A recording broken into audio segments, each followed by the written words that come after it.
Let's go live now to our panel, David Gazard and Eamon Fitzpatrick. David, that Optus outage, what have you made of it and the company's response? Well, totally inadequate. You've got millions of Australians that are sitting waiting for their coverage and their phones to come back online, their internet. Not just customers that are private, although you feel sorry for them, but this involves businesses. This involves government departments. You can't even start to imagine the cost of this, and the company's response seems wholly sporadic.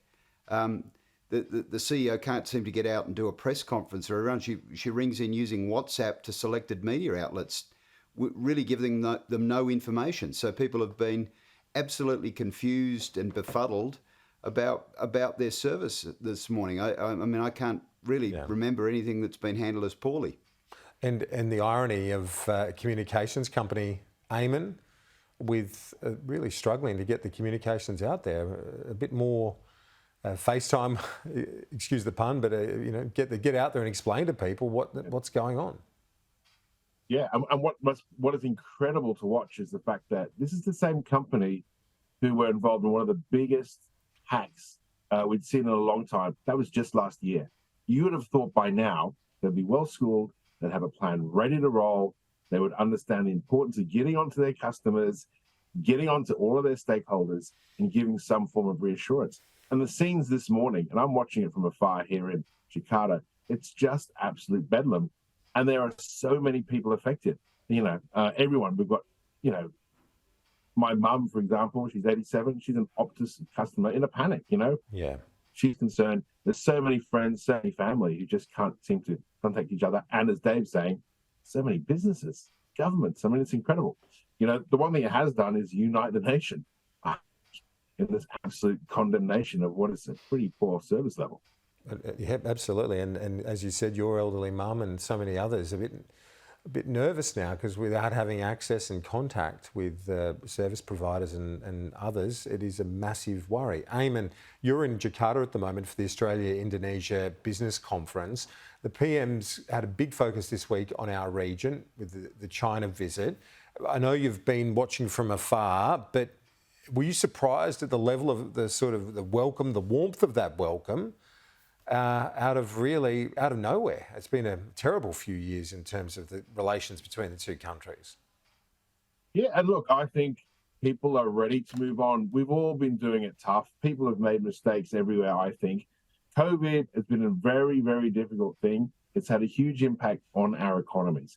Ultimately, this is about countries who want to do the right thing by their own people, who want to get trade relationships up and running.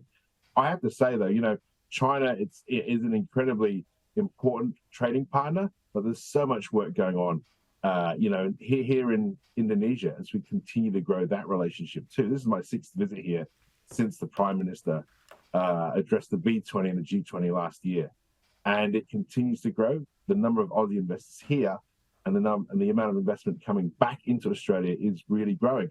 And the parallel here for us, I think, is Indonesia is a nation that also carefully plays its relationship with China. It's been very, very careful not to be boxed into a position, and it's been quite forthright at times. Yeah. So there is a pretty good parallel here between Australia and Indonesia, and it's great to see it happening.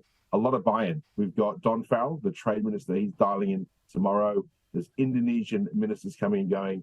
Australian business, Indonesian business. It's been a very good result. Yeah, it's something we forget. I think that others in our region face the similar challenges of dealing with the aggression from China. David Gazard, this turnaround has been quite something to watch, though, in recent days. Can it be believed? Can it be sustained? Well, where does it go, right? I mean, the relationship is asymmetric. We get that. They're a big trading partner. Don Farrell went up and, first and foremost in his in-tray was wine.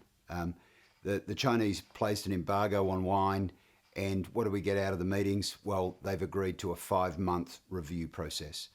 Aside from lobster, I can't think of much else that really has been on there. There's a whole range of FIRB decisions that have been put on hold in Australia, it looks like, to sort of try to entice the Chinese back.